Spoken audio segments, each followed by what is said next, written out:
A special thank you to each of our subscribers who make this channel possible. Here's today's story. In a momentous gathering that could reshape the geopolitical landscape, U.S. President Donald Trump and Russian President Vladimir Putin met face-to-face in Anchorage, Alaska, for their first direct talks in 7 years. The stakes were high, with the future of Ukraine, European security, and the global balance of power hanging in the balance. Both leaders arrived under a backdrop emblazoned with the words, "pursuing peace," but their definitions of peace may differ significantly. As Trump stepped off Air Force One, he expressed a desire for a rapid ceasefire in Ukraine, stating, "I want to see a ceasefire rapidly. I'm not going to be happy if it's not today. I want the killing to stop." This summit, however, is set against the backdrop of a war that has already claimed countless lives since Russia's full-scale invasion of Ukraine in 2022. The meeting is not just about ending hostilities, it's also about establishing a new framework for security in Europe and beyond.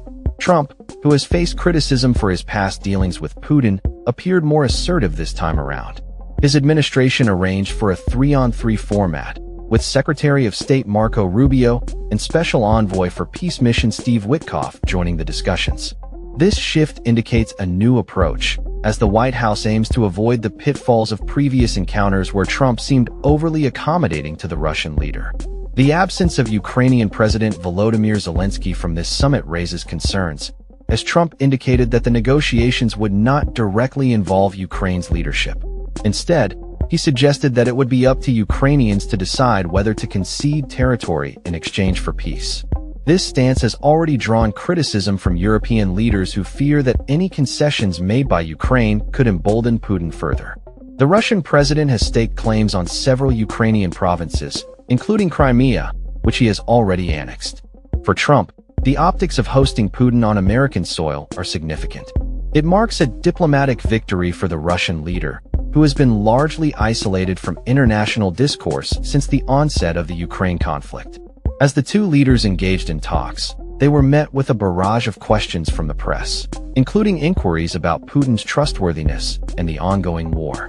Still, both leaders chose to remain silent on these pressing matters, leaving the media and public to speculate on the outcomes of their discussions. The summit also included a bilateral lunch, where both delegations could further discuss their positions. Trump's approach to the negotiations seems to be focused on getting both sides to the table rather than dictating terms. He remarked, "I'm not here to negotiate for Ukraine. I'm here to get them at a table." This comment reflects a delicate balancing act, as Trump aims to present himself as a peace broker while navigating the complex realities of the conflict.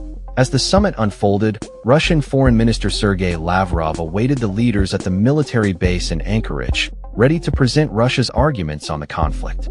His presence underscores the seriousness with which Russia is approaching these talks, even as Putin's military continues its operations in Ukraine.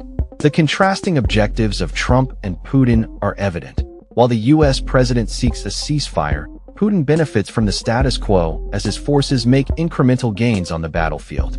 The outcome of this summit could set the tone for future engagements between the two nations and influence the broader international response to the crisis in Ukraine. European leaders have expressed concerns about being sidelined in these discussions, emphasizing that any resolution must involve Ukraine and respect its sovereignty. A joint statement from 26 EU leaders highlighted the importance of Ukraine's input, stating, "The path to peace in Ukraine cannot be decided without Ukraine." As the world watches closely, the implications of this summit extend far beyond the immediate conflict. The decisions made in Anchorage could reverberate across Europe and shape the future of U.S.-Russia relations. With the potential for a second meeting on the horizon, both leaders will likely continue to seek ways to navigate their complex relationship. The question remains, can Trump and Putin find common ground, or will their differing visions for peace lead to further discord? Only time will tell as the world waits to see the results of their historic summit. That's all for this story. We upload videos every day covering many different subjects, so hit that subscribe button to stay informed. Thanks for watching.